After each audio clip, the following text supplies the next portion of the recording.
Stand up, yes. No. So, hello and thank you for coming here at our special event with a special guest, Mr. Aldous Mina from Virginia, United States of America. He will present us an interesting book, probably very interesting for youngsters, or for all of us, all of the people who are in charge and probably in businesses, but for everyone who is in this mixture today called globalization. It's an honor to have interesting people here, also guests from England, from Brussels, and so on, and from Sighet. Of course, a very important person from Sighet. This special meeting is organized by Rotary Club Sighet. As always, when something happens in Sighet, no, it's just a joke. And by Sighet-online, thank you, Dani Goja. And I understand at this moment is online also our meeting. Live streaming. Okay. Another partner is Radio Sighet, Radio Romania Sighet, and not least Mr. Vasile Vancea, a Sighet-born youngster who is working and living in Valencia, Spain.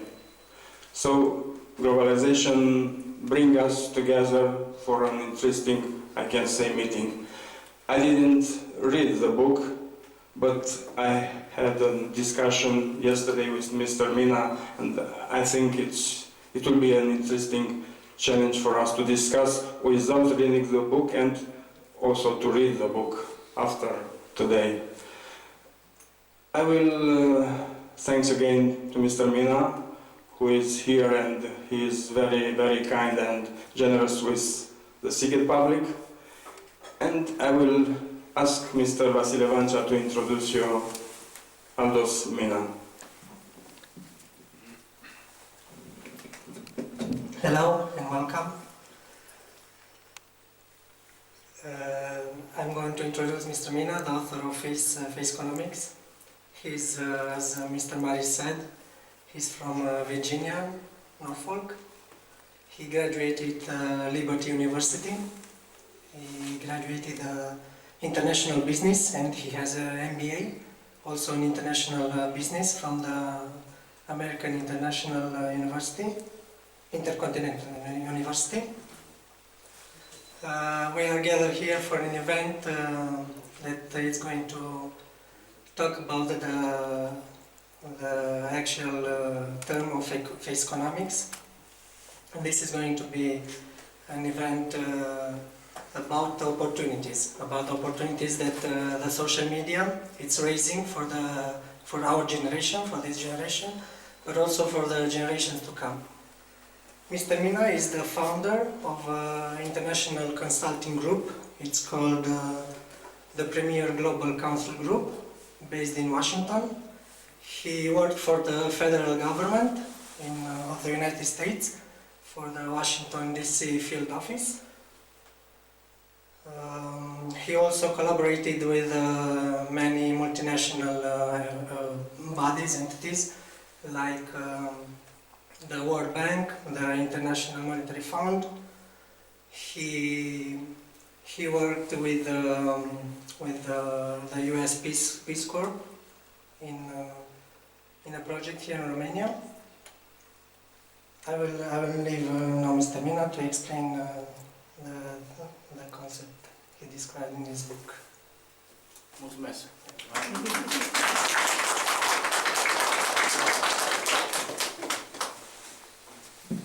Bună ziua. Yeah, I hope I'm not mispronouncing the words incorrectly, but first of all, I want to give thanks to a wonderful group of event organizers, specifically Vasily, Andra, and Mr. Marin, and for hosting this event.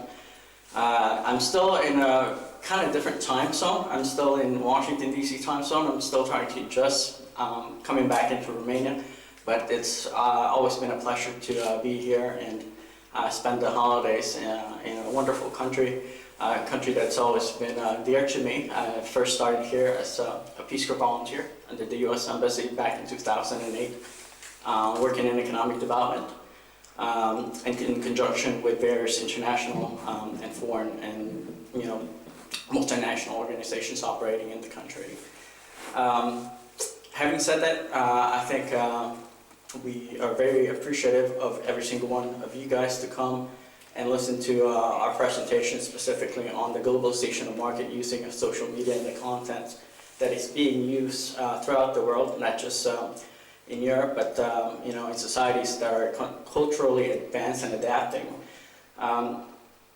With that said, if there's any questions or suggestions, comment, we will also open the floor up to you after I talk a little bit about the book and read some excerpts in it that might be of interest to you. I see that we have a group of different demographics here, individuals from the professional realm and the younger folks that might be more interested in tuning social media. So without any further ado, we'll get started.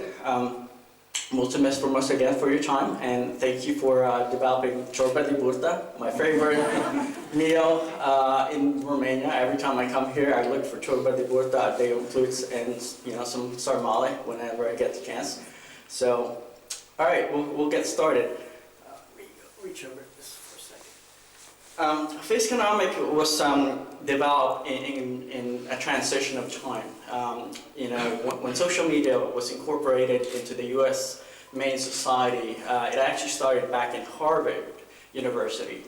And at that time, Harvard University was in a network of universities throughout the U.S. that are operating in testing various social and demographic marketing tools where people can use and be able to operate in a very Americanized mindset.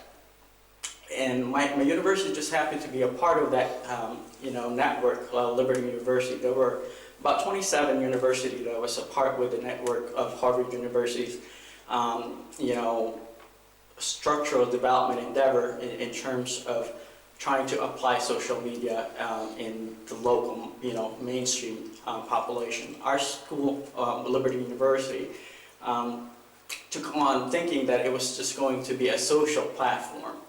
And at that time, I was leading the international business group at Liberty University, engaged in macroeconomic development and social development studies at Liberty University when I started studying international business. So my content was more in terms of how is social media going to be incorporated in the lives of not only our society, but also by the businesses and nonprofit organizations and political agendas within the country. So that is the scope of my interpretation as far as social media was concerned.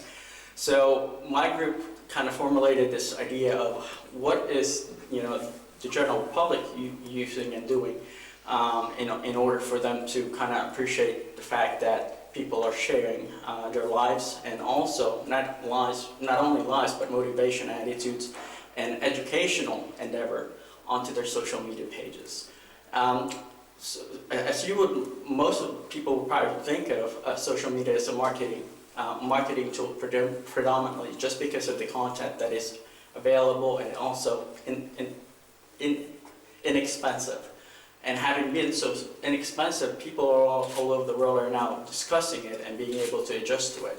So they don't really understand why it's so powerful, but yet the content in itself is big enough for anyone that have an access to the internet or a computer will be able to use and facilitate some sort of dialogue in the content of how people can be able to interpret ideas, suggestions, concerns, and concepts.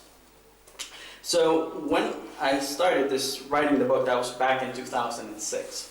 At that time, there wasn't a whole lot for me to write about because they just rolled out, Facebook at that time. There was, high five and various social media platforms at that time that people are utilizing, but it wasn't at the point that, you know, Facebook is now, you know, being used worldwide. So when I started the book, I said to myself, well, how is this really going to change the world? And in so many ways, and the dimensions that, you know, Facebook is changing the world is so rapid that democracies all over the world, government, you know, soft and hard infrastructures that are being created throughout the world is now generated through social media. If you look at, you know, CNN, BBC, various Reuters, all of these international media platforms are now on Facebook, and this is going to continue to evolve. So what I'm going to do is I'm going to read a little bit about what, you know, I had wrote about little by little, and then kind of engage it to the point that we can evaluate it versus on the demographics that is actually pertain to. So this is from page 4.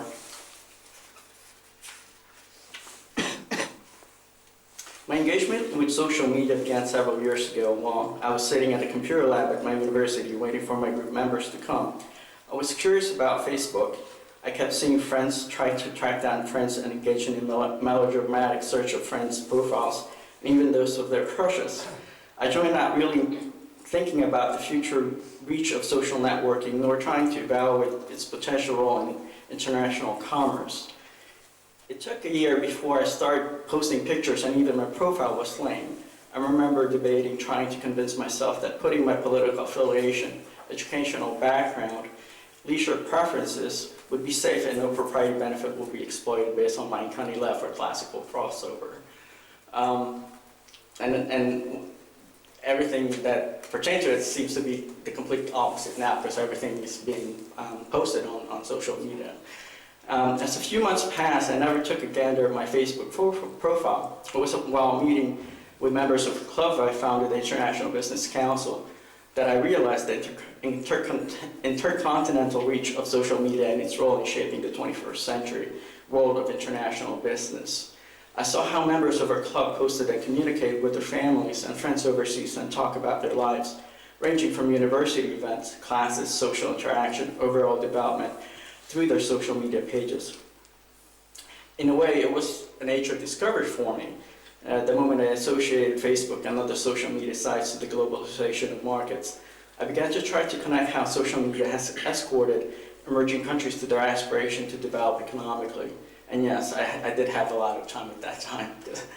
So I started observing how my American classmates were using social media in contrast to how the rest of the world was using the platform, and I discovered little difference. The similarities, however, were deafening. The world is picking up American culture, concept, and ideas. And to some extent, Americans are learning about cultures, places, behaviors, value systems, purchasing power of the world through social networking. I thought it was very fascinating. Nevertheless, I wanted to associate international business to what I had observed.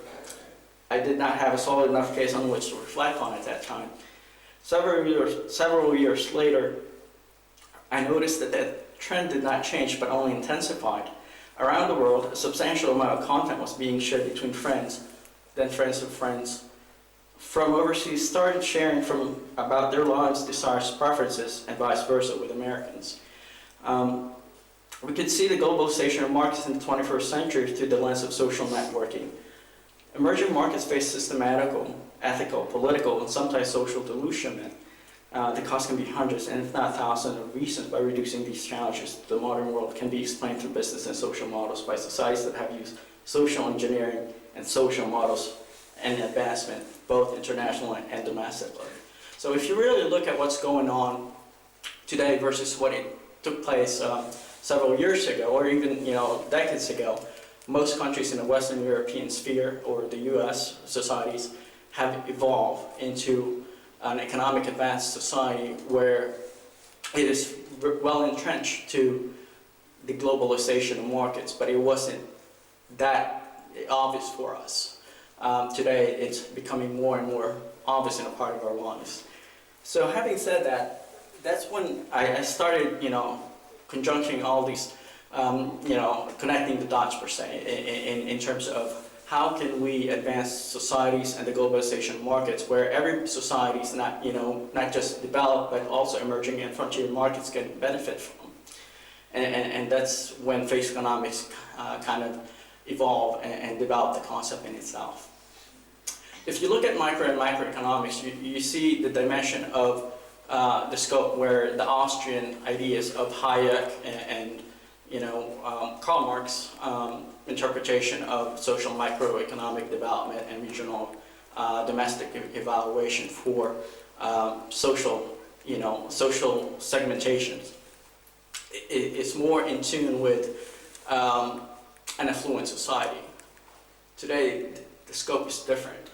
It's not just affluent society that are going to be advancing. It's actually going to be emerging and frontier markets developing faster than most developed societies will be able to develop and generate advancement in foreign direct investment attraction, and also being able to incorporate microeconomic development in attracting social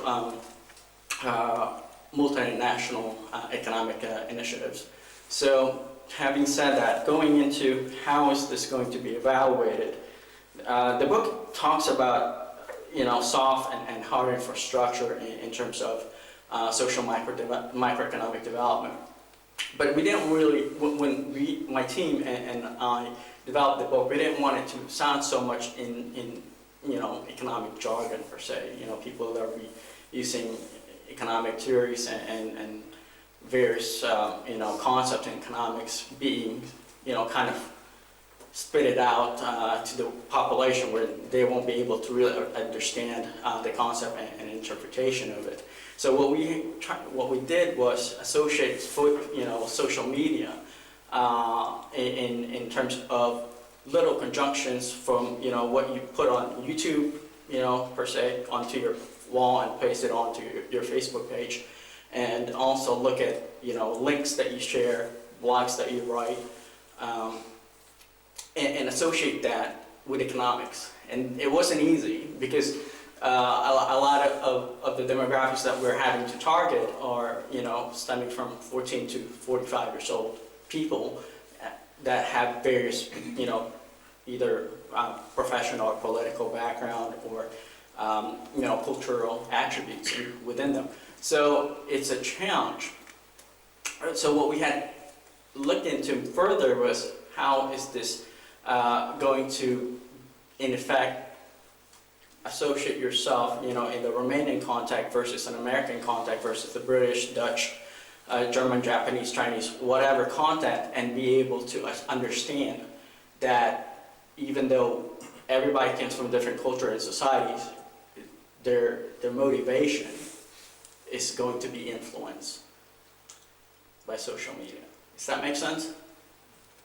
In a way, the stronger content within social media is yet to be really recognized, to the point that it's going to be associated with people that are engaged versus people that are very pessimistic about it.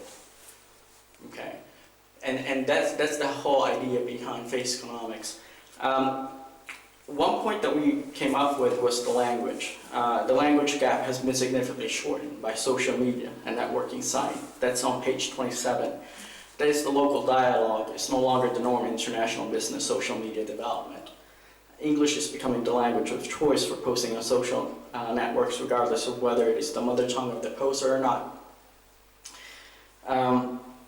English-speaking capacity is extremely influential in attracting investment and to being able to directly contact individuals by foreign recruiters. So some of you guys have been exposed to this, some might not. Some are still pessimistic about the power of this platform. And this is going to be the case for most people, educated versus uneducated, minority versus non-minority groups. Even racial status is being now classified in a social media platform where, it's not just Western European whites, it's also Eastern European whites, Central European whites, Gypsy population, Asians, Hispanics, all of these are being targeted through social media marketing. Weird, huh? But to some extent, this is what's happening in our world, and being able to expose the world in societies that is actually emerging, like Romania, and developing infrastructure development and social macro development is engaged in. Markets around the world are becoming instant winners because of the social media revolution. Time and time again, people hear about an American product entering a foreign market and a foreign company setting up shop in the US. This is because social networking sites have afforded small and medium-sized enterprises to penetrate well-established markets around the world. What would have been a difficult market to penetrate can now be entered through social networking sites by low to non-existing marketing budget companies, simply by creating a Facebook page. New concept to market entry. Every single Fortune 500 companies have a Facebook page. If you guys Google search any nonprofit, NGO, social economic development groups, they all have Facebook page. Okay, who uses it and how this statistic is being evaluated is yet to be absorbed. OECD is the largest organization, nonprofit group, that help foreign governments, any government throughout the world, interpret data, and even social media data is still yet to be interpreted correctly. Because the rapid change and the growth and development that's going on through social media and emerging industries and pre-existing industries that is cultivated by social media is so rapidly evolving that none, not even IMF, the International Monetary Fund, or what you guys call Fondului Monetar International, or World Bank, can associate the changes that are happening because of emerging and classification markets. And this is just going to expand further, and even political spectrum of social advancement is being engaged. So with that, I'm going to move on to page 115. Ever thought about what it would be like to be out of your small cubicle and on a beach somewhere, lying in a hammock, sipping juice and enjoying the breeze? These are Amy's thoughts and desires shared in her status. 10 others from all over the world are thinking the same thing according to their statuses. Okay, how cool is it to know that your desires and hopes are shared by people you do not look like, you do not have the same nationality as you, and do not even speak the same language as you. We know that many people all over the world have similar aspirations in life, but what a marvel it is when this phenomenon is reinforced instantly. The concept of foreign will slowly fade in the next few years, not because we will know everything about the country and its people through social media, but because we will observe their aspirations aligning with ours. Okay, very different concept. Imagine what people in the Republic of Moldova is thinking when they wanted to buy a Nike shoes, and the same person in Taiwan thinking about buying the same exact Nike shoes. Okay, supply and demand in economics. The theory of supply and demand is the concept of who has the most supply versus who would demand that supply. So the whole agenda behind it is looking into the scope of marketing. And then moving further, have you noticed how European immigrants in America were able to preserve customs, traditions from their ancestors, like David's British ancestors and families that he might have, connection with in Norfolk, Virginia, in the city where I grew up in? Imagine that, now they're able to connect. And they did so through books before, storytelling, antiques, memorabilia, and government archives. If you really think about it, this was the social media of yesteryears. Our social media platform in 2011 is a bit more organized today because we've actually packaged history and we package our own profiles on our social media pages. Within our social media pages, we have sections for photos, notes, links, videos, and if managed correctly, will outlast us well in advance into the future. Our society is now making a technology footprint that the whole world will be able to access. Our technology will not be watered down or tainted by historians and generations to come. Rather, the raw, unedited data of lives of citizens of the world will be presented. Our children will see our storybook online, evaluate our actions themselves, and appreciate the progress we have made through technology advancement. Imagine what passengers of the Titanic have posted on their status pages at the onset of the trip. Have you ever thought about how proud the families of those first astronauts on the moon were? What the first thing was the new immigrants, what was the first thing that the new immigrants did when they made it into the new world of America? When they crossed Ellis Island from Ireland? Or even when the peaceful march of Martin Luther King was prohibited by the majority of our population in the US.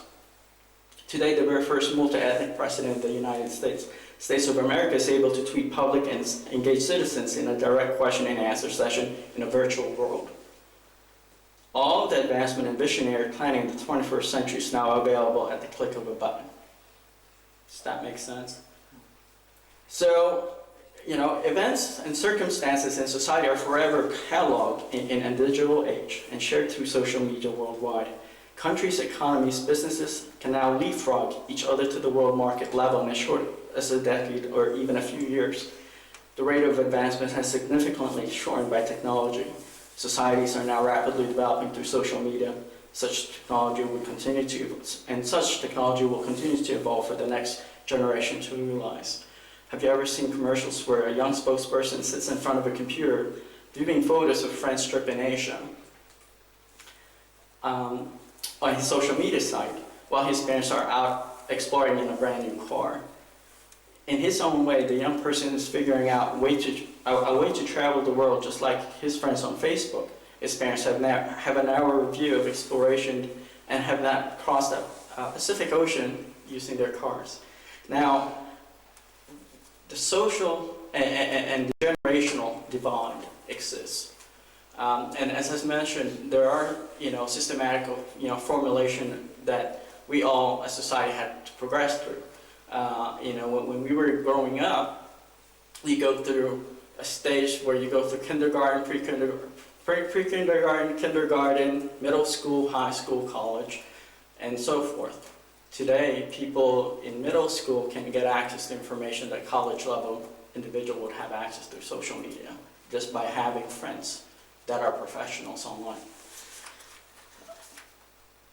Baby boomers did not grow up in a Facebook world, so I realized that there's some here that are probably a bit older than I am, so please excuse us if we talk about, baby boomers. What that means is, individuals that are a little bit older than, people generation X and Y. So look at it in the concept of a more open society where your upbringing might be a little bit different to this new generation's way of thinking. But the contents of what we're really trying to accomplish is how can we harmonize societies.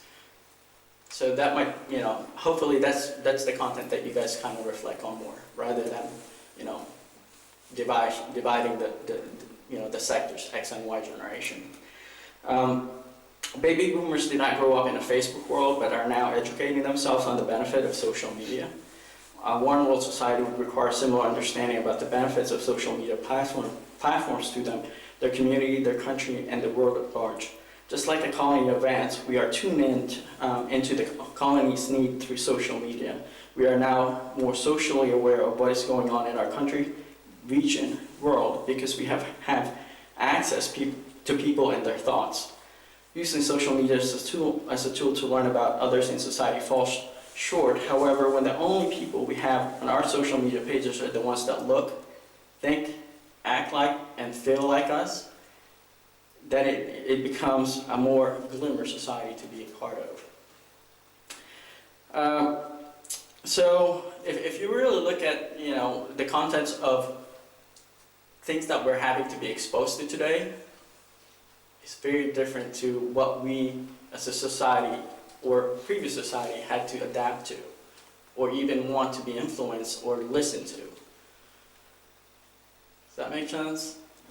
Because today, this globalization market really revolves around the people that utilize this technology and information versus people that have purchasing powers that feel that they will be able to change mindsets, win hearts and minds by just cranking out funds.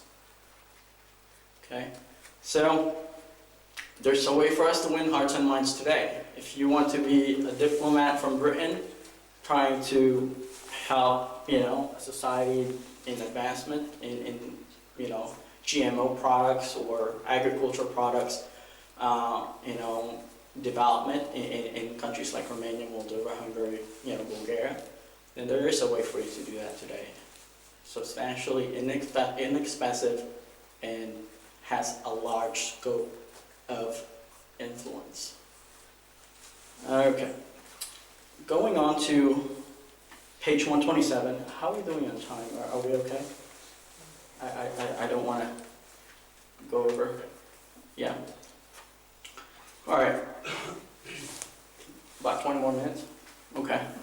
I can keep on going. So let me know, how we're doing on time, and also we'll open up the floor for questions. This is from page 127. Why? Why is the influential, word? And should I shake your hand, kiss you on the cheek, or bow to your culture has been for the longest time a human mechanism that baffled people from distant lands. Okay, do I kiss your hands like Sarumana? I like kissing ladies' hands, I don't mind, but some people kind of get scared of it. So, language content within a culture is a puzzle that many scholars have pondered on, but few can really provide an answer to the dynamics culture play in a society. Perhaps the reason is because we do not know each other well enough to understand one another. This was true many years ago in the environment of intercultural exchange and international business. Social media have facilitated a medium in which we can see pictures of gatherings where people in Sao Paulo, Brazil, kiss each other when they meet, and the Japanese bow down on their first encounter with as people. What is the significance? Well, in the past, we found it odd for people to do things that we're not accustomed to or had not been exposed to. This is not unique to an American population, but rather every living, breathing, walking human on this planet. Our human nature has protected us from behaviors that we are not familiar with in our history. Okay, so the mindset issue, things that have protected us also prevented us from advancing as people because of our comfort zone. That's going to be different today. Such behavior like avoiding contact with strangers and not associating with people that don't think, act, and behave like us. In our reality, what is the common and safe for us is what's keeping us all in our comfort zone. The social media world has allowed us to stay in our comfort zone and still learn about people outside of our scope in an open world. The world community is a pluralism now. The world community of pluralism now challenges the individual approach to happiness. How, you might ask? Remember when you would post something on your status page and you thought it was the best thing you've ever come up with, and yet no one liked it? Anybody post? No one liked? Yeah. All right. Well, there's a reason for that madness. You thought people should think like you and act like you and like everything that you like, right? Well, unfortunately, this is a way for us to kind of understand that we're all at the same lower level, and we all have to work on improving ourselves. Okay, so the world community of pluralism, like I said, has changed. Remember when, we are now living in a world where other people's opinions about us do matter, and the more responses you get, the more likable you think you are. Or is this really the case? Opinion will change cultural behaviors and various other human levels of comfort simply because we as people like to do things that are popular. In countries where people do things in order to be respected, a different concept of human need of respect is available. Some societies would rather be respected than, be liked. So,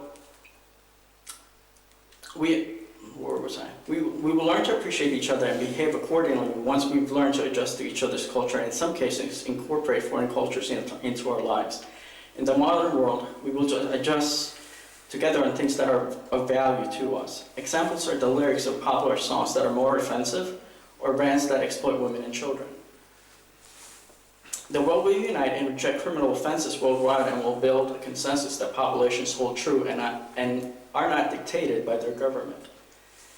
Concept among people will be appreciated and culture tendencies respected because of the interconnectivity of the world. However, nations that are not able to adapt will rapidly decline and civil unrest will become the norm for these countries. An intolerant society is a dying society. A culture has plenty of influence on the sustainability of societies, governments, and productivity of people. Remember how communist countries struggled when the rest of the industrialized world was developing.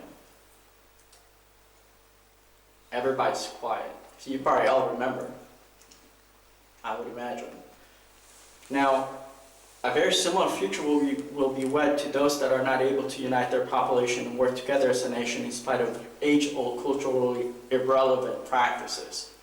Culturally irrelevant is the key. Is it relevant in today's society, in today's world, in today's adaptation of education? And the crossover from the old world market to the new world commerce is by far the biggest challenge initiative to the most stable governments. However, countries that have been blessed to develop in the turn of the new century will enjoy the ease of cooperation of its population, especially the young and future decision makers in economic development initiatives. During my travels, I came across a student-led group from the Republic of Moldova. I asked them about their initiatives as a group, and the first thing that came out of their mouth of their president was to help build Moldova's economy. Moreover, I have asked them how they plan to accomplish such a commendable goal, and the answer was by talking to foreigners like me. They saw that teaching and sharing their culture, way of life, and history with foreigners was a key component in developing their country. For the most part, what our parents and grandparents have what our parents, grandparents have failed to do in bridging the gap in social awareness worldwide is now being done through social networks by our generation. Okay. Who protected racism? Who protected discrimination? Who protected keeping other people that don't look like us outside of our communities? Now we still have that problem till to this day because people have they didn't take the time to educate themselves or expose themselves to what's really happening around the world and around them. So let me remind you, this is not unique in the Western world alone. The Spanish, Mandarin, French, and Russian-speaking world are utilizing social media to build solidarity among nations worldwide as well. Culture is being exploited in social media and economic development capacity. And so, an example would be the Spaniards bringing banks and various loan programs to emerging markets of South America. The new normal is in no way normal in the eyes of our grandparents or even the sum of levels of parents' generations. Our increased American potential in the global market presence, this is talking to the American public, in addition, will also evolve into a multicultural population where our neighbors will speak foreign languages and observe cultures of the world as a part of their lifestyles. A 40-year-old man born and raised in Pennsylvania will now learn how to read, write, and speak a language that his parents never learned. Caucasians children will speak Mandarin, African American children will learn to speak African dialects and Spanish, various forms of dialects.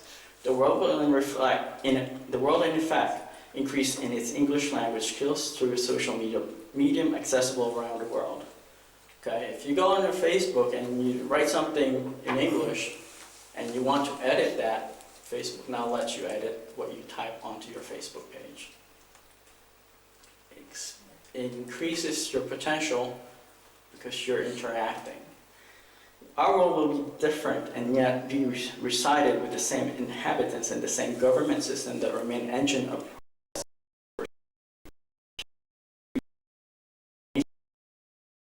neighboring countries, neighboring nations will be lowered.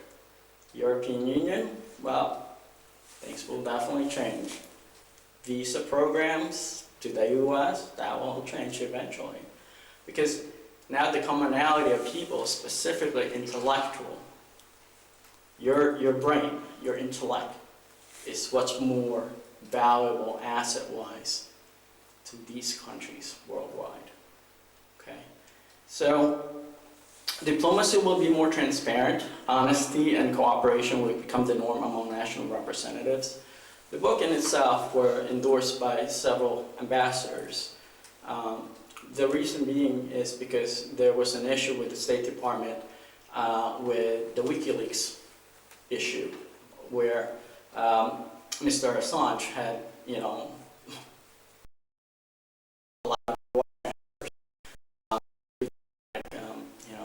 installations throughout the world. Well, now that's all relevant because it's exposed, everybody has access to it, people can appreciate the dynamics involved. Okay? The social media platform is an opportunity for us all to learn, advance, and depend on each other. If we use our newfound international platform for the good of mankind, we will surely mark history with our greatest contribution to the next generation. The alternative is a dark and grim possibility that we will be the generation that will literally ruin this planet.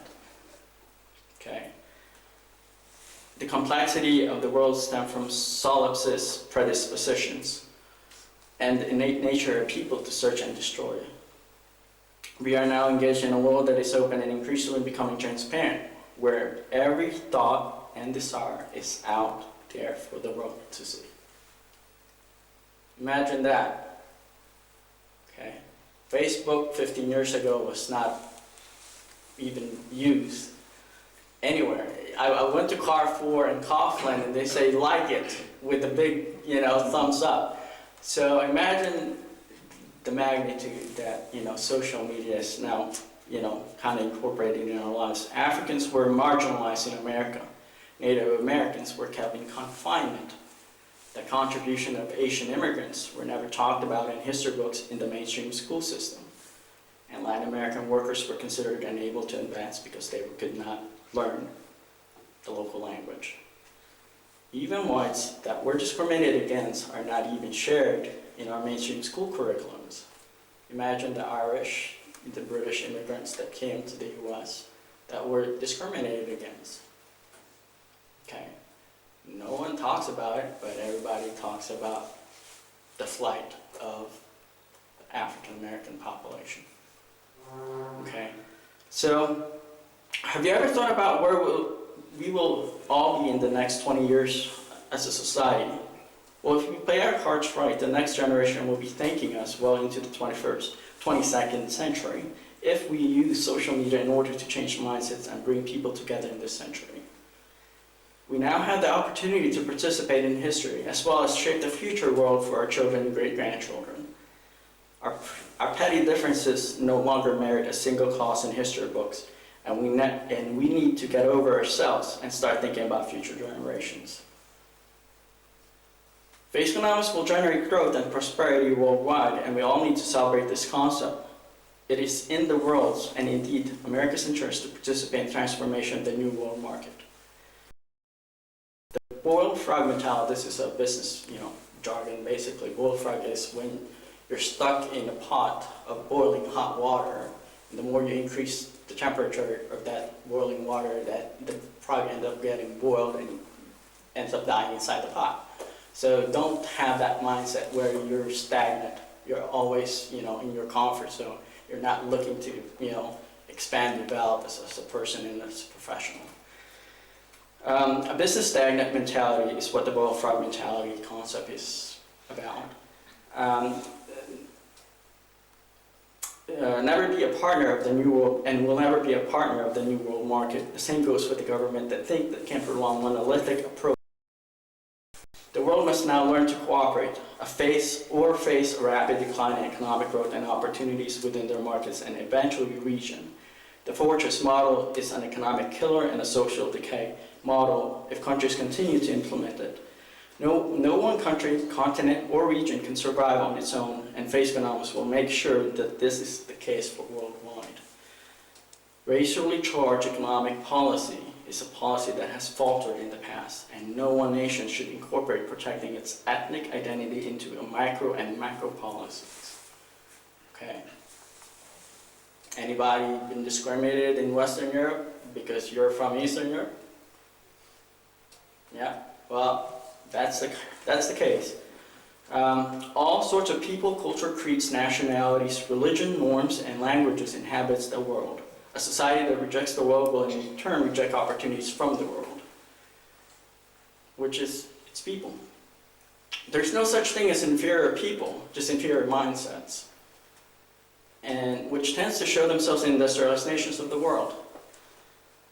The adverse economic effect of ethnocentrism in a nation's economy is significant. Social media provides an opportunity for the world's inhabitants to learn to accept each other and embrace our difference and adjust in the new normal. People, groups, and societies will not be able to advance in the 21st century if they cannot incorporate acceptance of all people into their economic development initiatives. People worldwide will be locating new markets to enter, and both expats and domestic consumers will have to learn to interact, accept differences in faith, race, language, culture, political history of their countries. The world needs to stop with the fear-mongering of China's economic rise and other countries worldwide. Remember when America was economically developing? Countries in Western Europe also went through an economic growth stage, and no one said it would be the end of an American economic dominance worldwide. Yes, my friends, the same applies in the 21st century. The last thing we want is to steer the water within the American public and other industrialized nations of the world because other countries are developing. While Asia is the most visible economically advancing region of the world, many large countries worldwide are also working hard to reach their full potential. The name of the game is cooperation, collaboration, sharing resources, and looking for a way to advance nations worldwide. More wealthy countries mean lesser poverty in this world, and that is the ultimate benefit of the globalization of markets. A healthy and economically strong Romania, China, India, Russia, Hungary, Poland, Ukraine, would mean additional support in humanitarian aid in countries that cannot support themselves on their own. Lesser poverty worldwide will result in cooperation from traditional advanced countries and developing markets worldwide. Larger contribution will be expected from countries that are developing in support of economic development initiatives. The main idea behind the globalization of markets is to bring everyone up to an economic level that will enable them to economically support themselves. It's not the best interest of the industrialized nation to continue to shoulder the responsibility of nation building, where no one is held accountable and resources are squandered. To be honest, I'm truly excited to see what is ahead. America will be a much better society and a wealthier nation because of the new world market. This is for the American public. The book tends to kind of go back and forth, international, US. Likewise, other countries will be able to fulfill their desires to advance their world standing and ability to build consensus. Leaders in the 21st century will be our social media friends. Any politicians on your social media pages? They're actually paying attention. Would it not be better if the world were, when we understand each other and respect opinions, we no longer have to have a reason to destroy each other and fear advancement of our friends? The purpose of this book is to put to rest my misconceptions about the globalization of markets and engage the world public in learning about each other through tools that we now have in our possession. This chapter, last chapter, I don't want to put you guys to sleep. I tend to be, I tend to roll on and on, so I don't want to keep going if we have less than 10 minutes. This chapter is dedicated to the next generation of social media user. The next generation are the ones that will truly benefit from the social media revolution happening worldwide.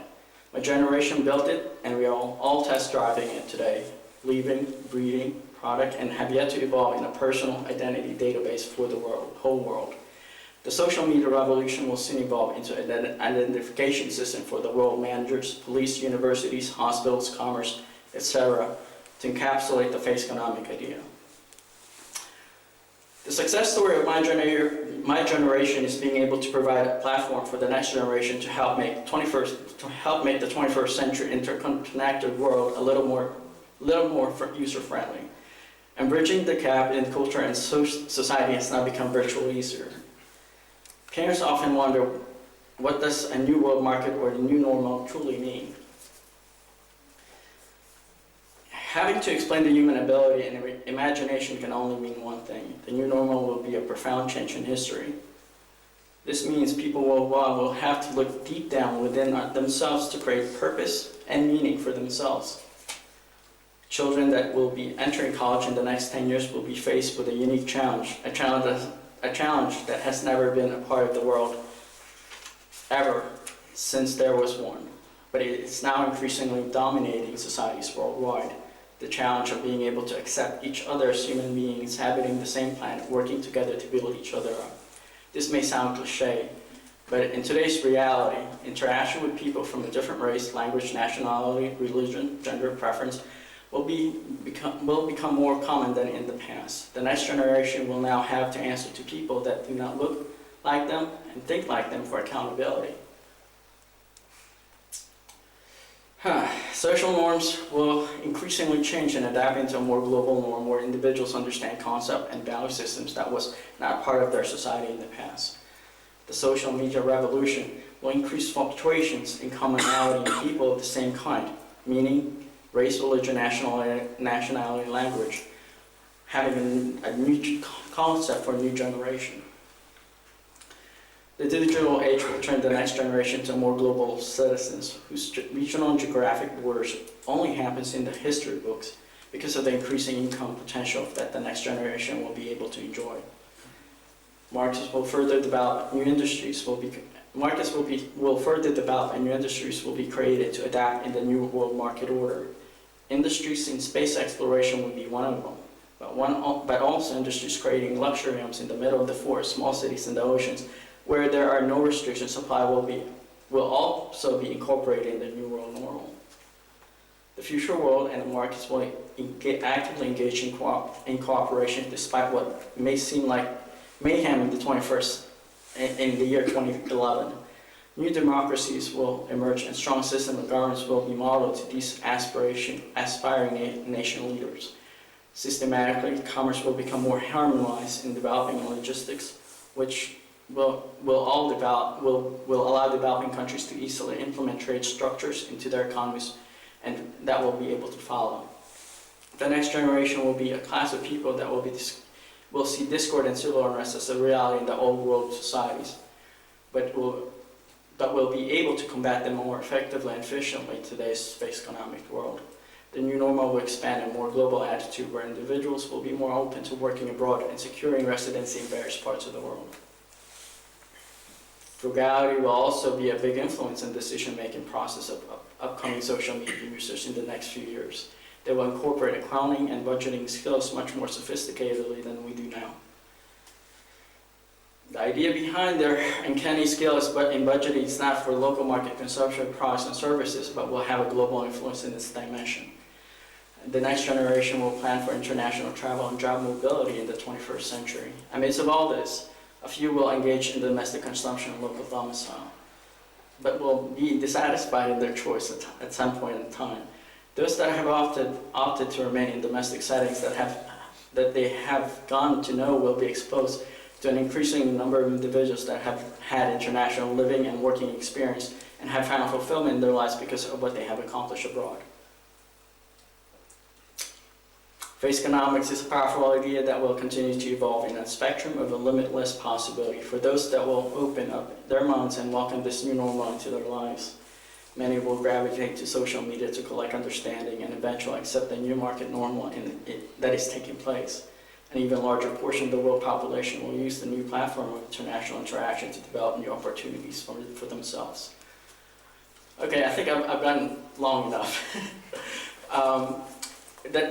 The FACECONOMIC definition, when we were trying to really developed the concept and the word was kind of different.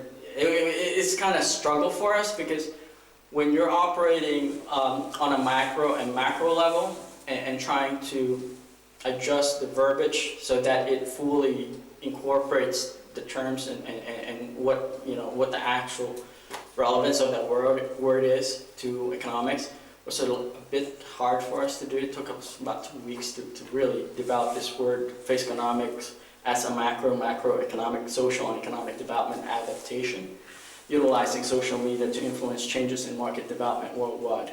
It is often attributed to economic potential of a group or members of a society utilizing social media to influence market segmentation and to or. See, that's where it gets harder when you say and or. To attract foreign direct investment in market entry worldwide. FACECONOMIC is the multiplier effect consists of various demographics of users engaging the world community to expand on business, cultural, social, political, and international platform, focusing on globalization of markets. So it's a new concept. As I mentioned, even international NGO organizations that are looking at statistics, even, you know, like I said, OECD, Eurostat, IMF, UNDP, World Bank, have yet to really develop a structure, a macro and microeconomic structure that will show FACECONOMICS on it. The reason for that is because someone with a high school education from South Africa can now learn to do XHTML, HTML, JavaScript, all these programming language on their own with just a high school education versus if you go to the US, take a CMIS class or computer science class, pay around ballpark of $15,000 just to learn the same information that someone from South Africa is able to learn without having to pay that much money or, you know, messing around with so much sophisticated tools in order for them to you know, be able to program and do database systems and all that. Does that make sense? Da? Bine. So vreau spus mulțumesc frumos pentru timp tău. Eu foarte îmi place aici, în România. Mulțumesc pentru ciorba de burta. Eu cred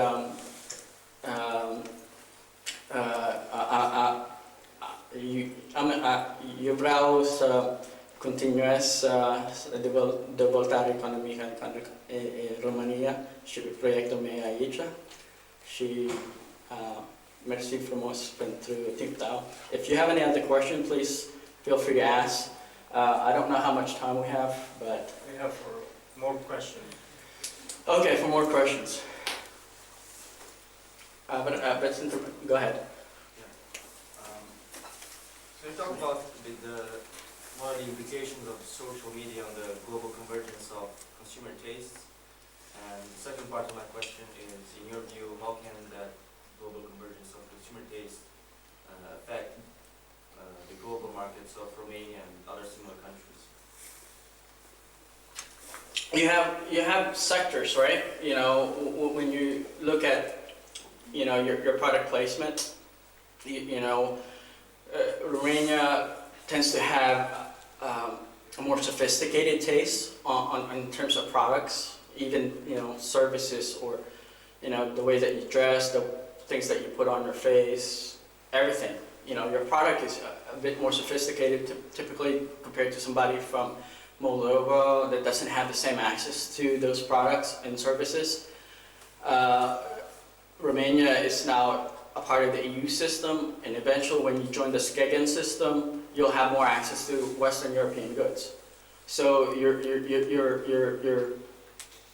you know, ability to, and your purchasing power is going to expand.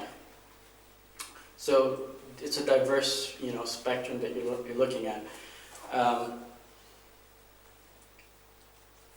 If you're talking about your demographics, for example, for your age group, you know, your age group tend to buy products online.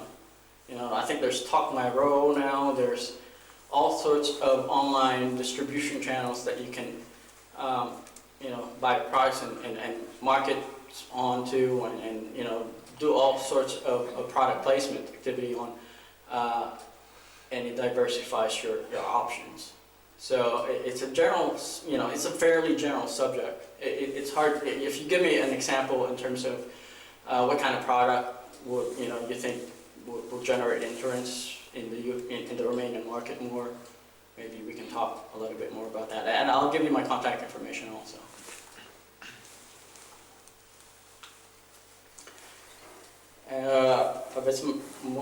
Go ahead. Do you have questions, or? Dave, please. Yeah, no, I just wonder how, I mean, I am a baby boomer, and I'm a dinosaur, but I have a business, so I have to embrace Facebook and Twitter, and it's a way I go about my business. But what I'm finding is, I can see there's almost a utopian, you know, it does break down barriers, which is wonderful. But what I've come in contact with is that there is, how do you police the social media?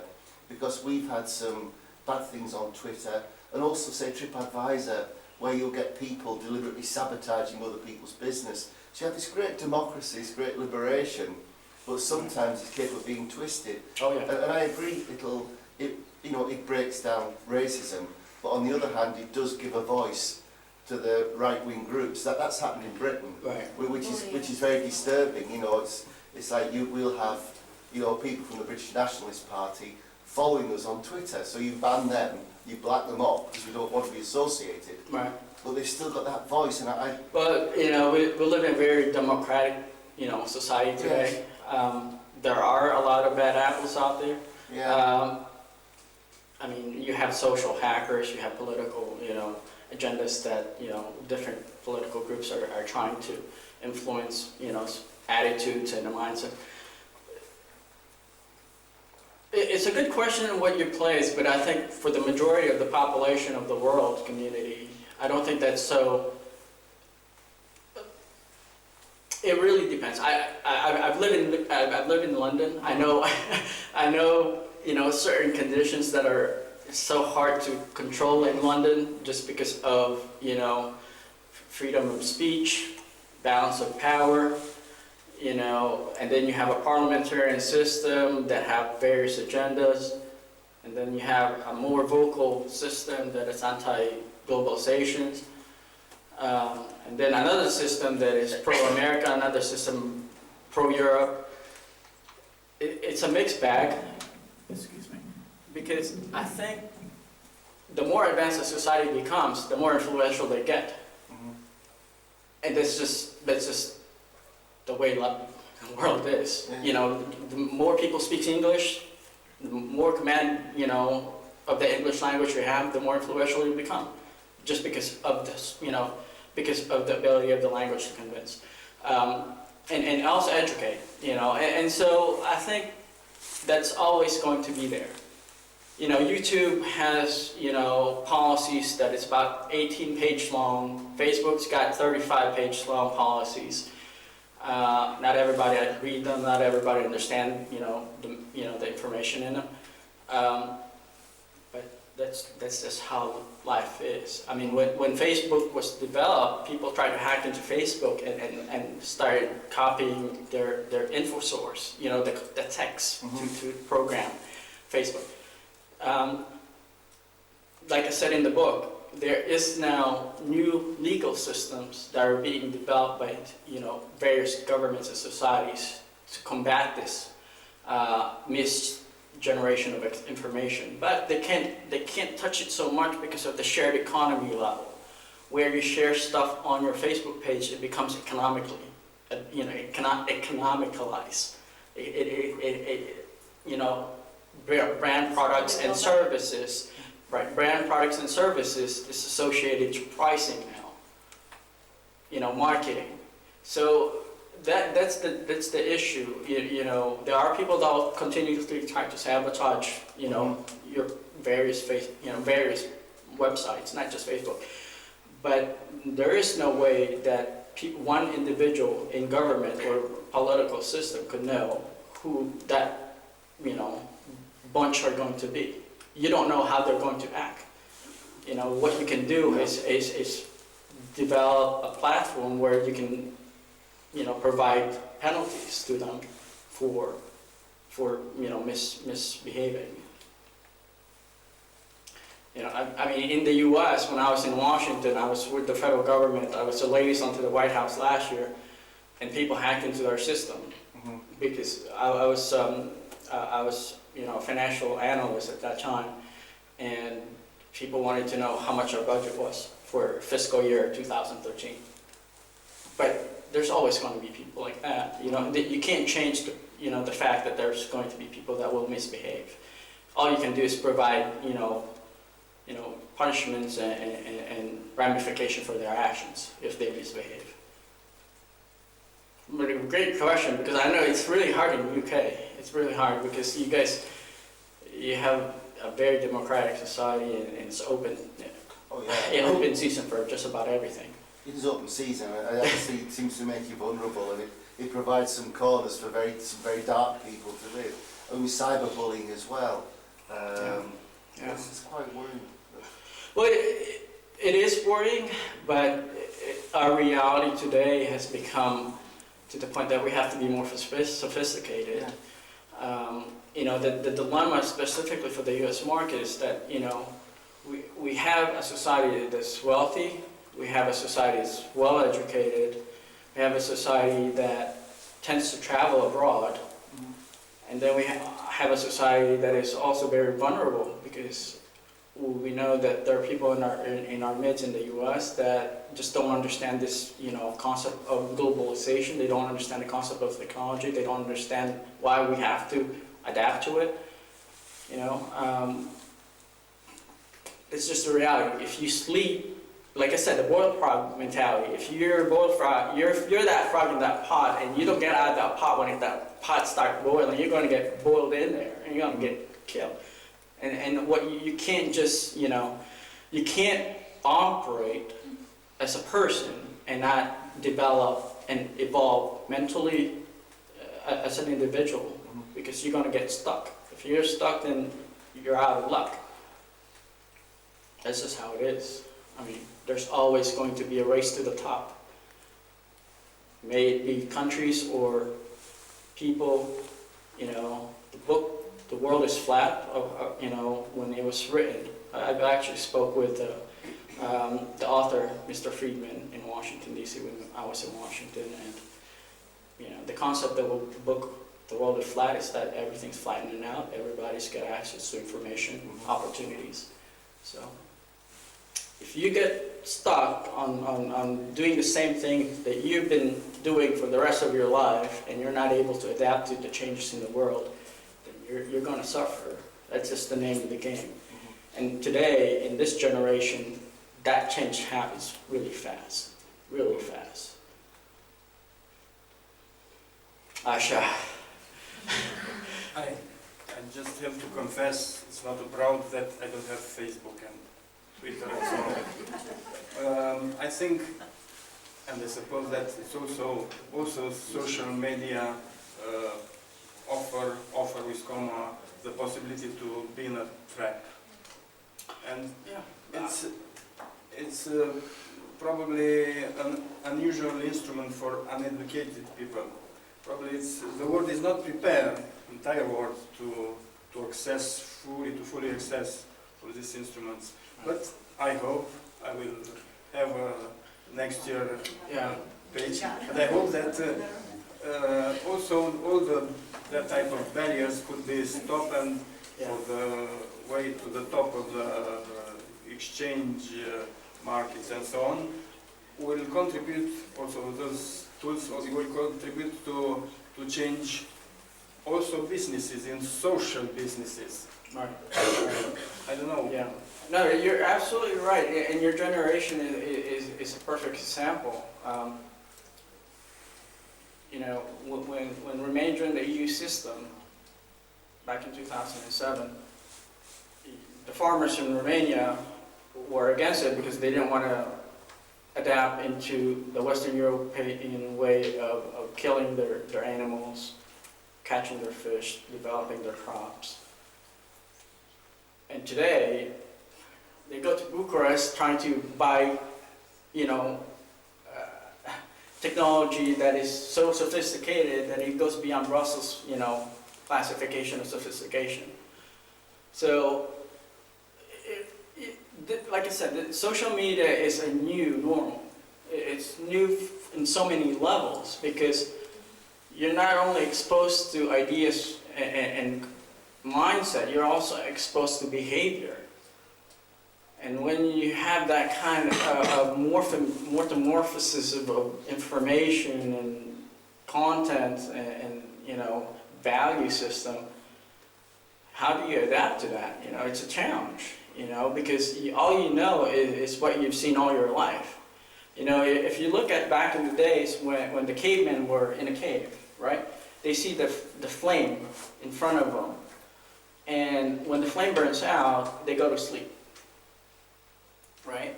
When the flames, burn out, they fall asleep because that's the time for them to fall asleep in their mindsets. Okay? But the cavemen's children were building little tiny flames throughout the caves. Why is that? Why is it majority of the population that have adapted and seen what they are accustomed to only able to, adapt and behave to what they know, what is in front of them. They don't look at what's around them. And that's how we are as people, because we are in a comfort zone. Okay? The more you're in your comfort zone, the less that you're going to see the world. The less you're going to adapt, the less you're going to want to think outside of the box. Look at America, for example. I've only promoted my book in Washington, D.C. I haven't promoted my book anywhere else in America. The reason for that is because most Americans will not buy this.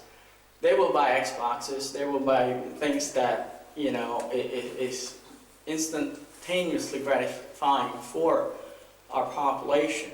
We have this instant gratification mentality and culture. But at the end of the game, where do we really want to be as individuals, as people, as a society? Do we want to advance, or do we want to get stuck on stupid? Who wants to be stuck on stupid? Nobody wants to get stuck on stupid. Not even my dog wants to get stuck on stupid. He doesn't listen to me. When I tell my dog to sit, he doesn't sit. She doesn't sit. She just moves. So a lot of what's really happening today is a very modern advancement that we're all having to adjust to. We just got lucky that my generation is a little bit more open to that adaptation compared to the older population. Because the older population is holding tight to what they know. They don't want to let go of what they know. And I'm saying, I'm not just talking about, the older folks, the baby boomers or so forth in terms of not letting go. I'm talking about social policies that are irrelevant today. In the US, we still have grandfather laws. When you can't bathe a goat, if you have a goat and you want to bathe your goat in front of your house, okay, you can't do it in front of your house. You can bathe the goat in your driveway or some crazy, laws like that. But today, in this context of this generation in time, we all have to adapt. And that's just the name of the game. Either you adapt or you don't. In the U.S. we had a struggle having the very first multi-race, half black, half white, as a precedent, because we weren't exposed to it in the past. We never thought it all happened. Okay, and that's the case. I think I belong to an open generation, but I'm wondering what type of education, what type of relation have all youngsters which are virtual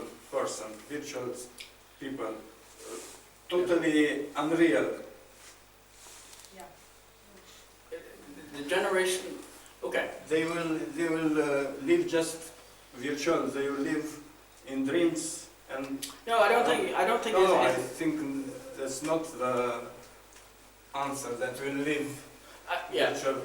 You're saying that how are they going to formulate their ideas and concepts and the way that they're able to develop? This tool to be also a kind of push to go on to the real life, not to stay on the unreal. I'm trying to understand exactly the question. So you're saying, should they look at reality more than... And to have links, more links with reality? Yes. I view CNN news on my Facebook page. I take on, Bloomberg reports on my Facebook page, Wall Street journals on my Facebook page. I don't see this being a medium of, of distraction. It's more of a medium of package information. Just a small part are looking on Wall Street pages and like I said to you, I'm a very boring person. At this point in the game, it's packaged. When you have information that is already there, that is tailored to your ways. For example, if you like, if you like a specific brand of wine, and you click like on their page, then every updates on their wine product is going to go onto your Facebook page, right? So it's just another instrument to promote consume. It's a way to... And it is a way for them to analyze their audience, because they can go back and analyze who likes them and what do they like and what's the population segment that they likes them. It brings us back to the social economic concept of it. I think what you guys are looking at is what is the tangible, the more materialized benefit. Yeah, I mean, if everybody's clicking on the wine, who's actually going to pick the grapes and make the wine? Yeah. I mean, we have teenagers in our house, Sure. and they will spend more time in a virtual reality than say physically. All the people with the will family. work online. Well, not every. Yes. Here's the point that we're really trying to address, is that how many of you guys would want to pick that grape? Raise your hand if you want to pick the grape for me.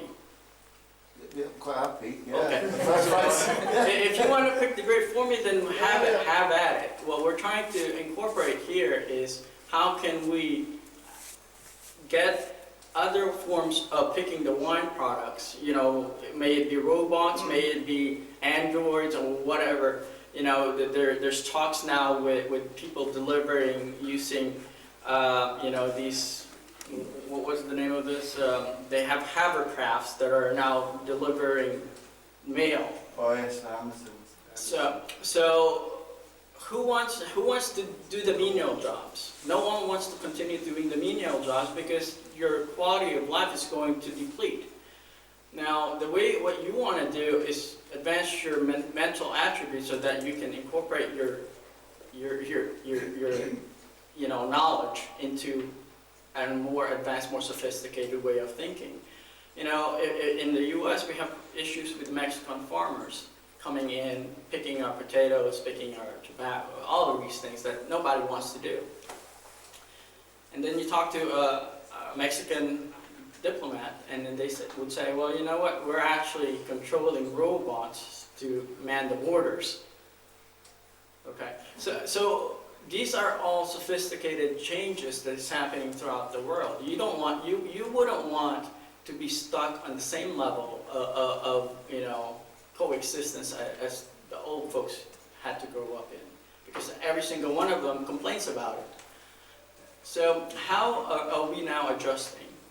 And you're right, you don't belong to a more close-minded generation. And it's not an issue of a close-minded generation.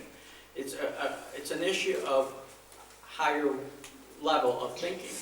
And when you think in a form that it socially advances, not just you but the society, then that's where it becomes more of an economic attribute in terms of purchasing power. How many of you would rather stay using RON versus using Euro? Who wants to make money in euro versus RON? Raise your hand. Anybody? You want to keep euro? Yeah, Please explain why. I think we are not prepared for the euro, Uh-huh. and seeing the other countries that adhere to euro, Mm-hmm. the level of the normal population, the medium, Right. go down.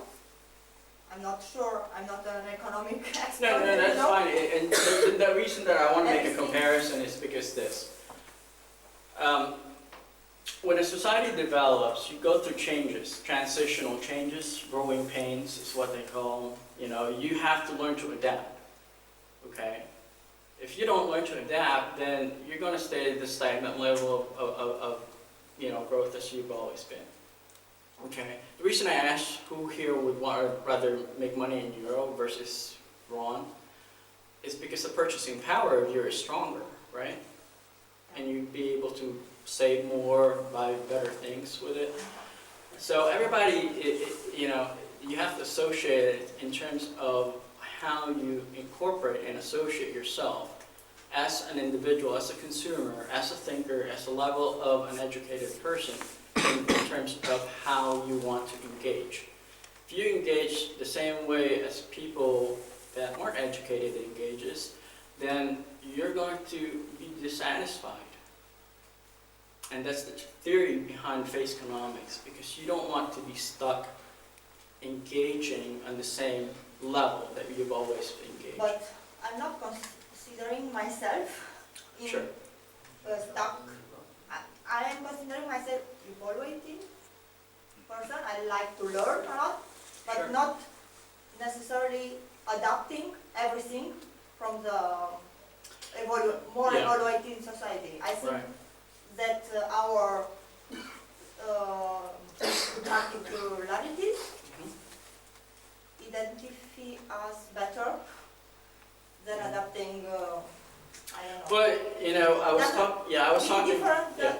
doesn't have to be. No, it has nothing to do with losing your identity. It has to do of increasing your potential. When I was talking to the Romanian Tourist Board in New York City, and they want to put more websites about Romania, they want to publish YouTube videos about Romania in different places. They didn't have that access for free before. Had they go online and develop YouTube videos back in the days, then they would have had to pay more money in order for them to develop those videos. Today, it's free. So, is it improve their social standing? Is it improve their ability to, incorporate their agenda, their mission in promoting Romanian tourism in the U.S. market more effectively? I said yes. Okay, but will somebody from Germany see it that way? Might not be. Just because we all live in a interconnected world doesn't mean that we're all going to accept everything that we see. Buffed it. Is it time for a tiny question? We've seen that you're very familiar with the East European environment and Romania.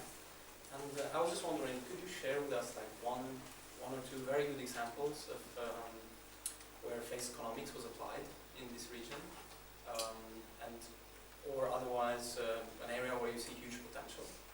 We started the FACECONOMIC Challenge in Yash last year, and then I talked about it in Bucharest. The FACECONOMIC Challenge is just to share your brand, products, and services on your social media pages, and it's been applied also in the Republic of Moldova and Chisinau, and in PEX, Hungary, and Varna, Bulgaria.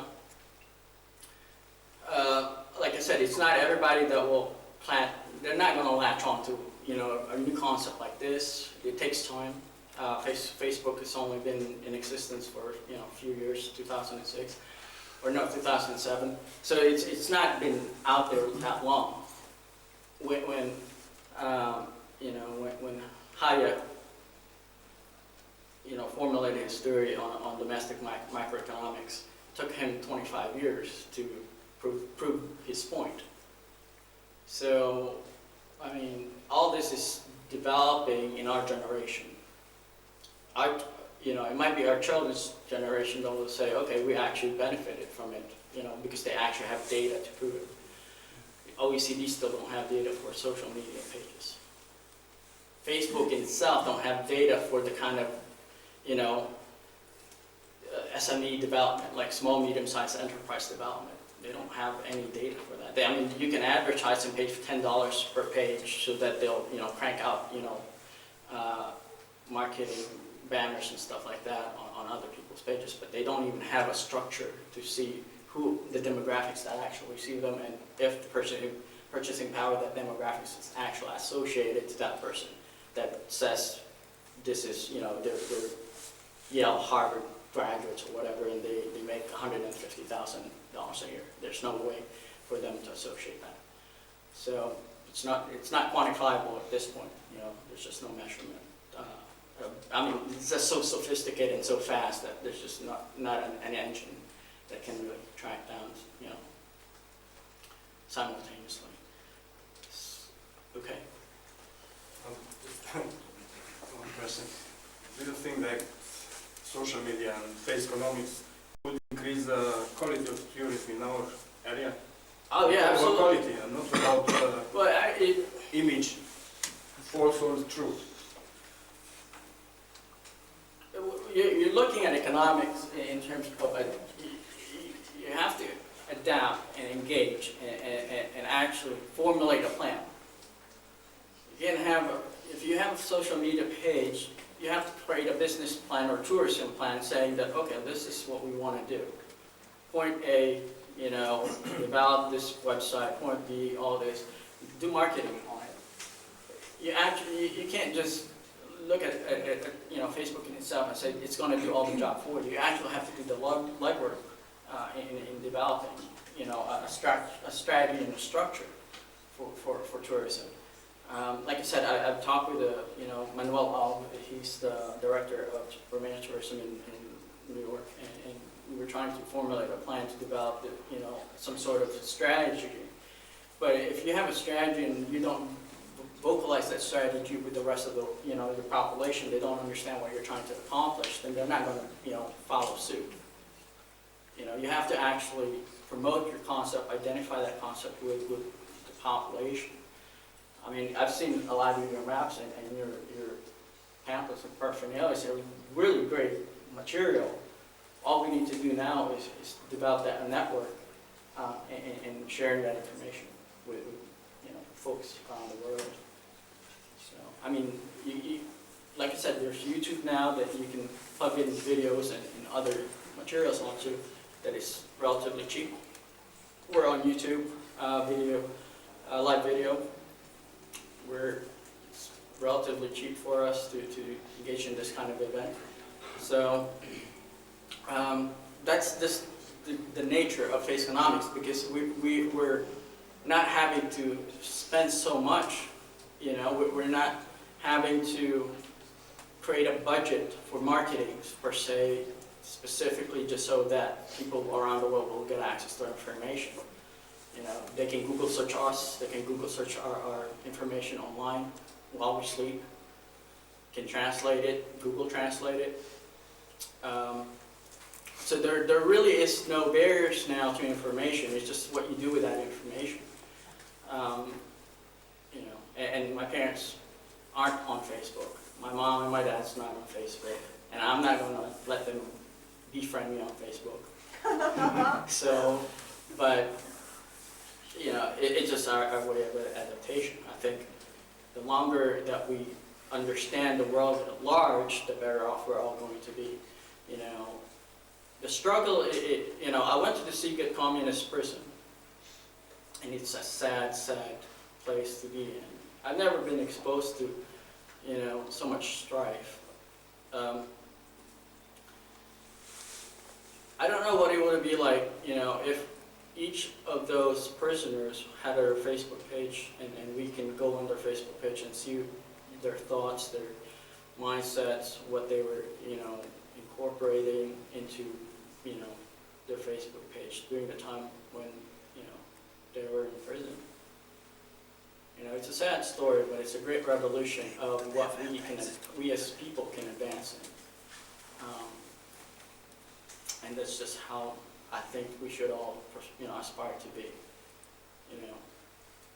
Matter of fact, I was talking to Vasily the other night, and we were talking about how, a lot of Romanian immigrants that are going into Western European countries are in the IT field or are programmers and developers, doctors. Before, they wouldn't even let Romanian doctors and IT programmers into Western Europe to do those kind of jobs. Now they're leaders. They're the one that teaching. They're teaching Germans. They're teaching French. They're teaching, the Spaniards how to program. Așa e. Bringing this FACECONOMICS to a smaller scale, I can only tell the story from the area I'm coming from. We live in a tiny northern town in Britain, and what they have started to do, which is a great thing, is networking. All the tiny little businesses networking and trying to help each other and trying to make local businesses sustainable. That means, well, if you need eggs, you don't go and buy it in a supermarket, you buy from somebody who's got actually a farm in the area. Yeah. So this way you help him. Right. That person will buy a portrait or a painting that one of the local artists has done. So it's a great tool to help the area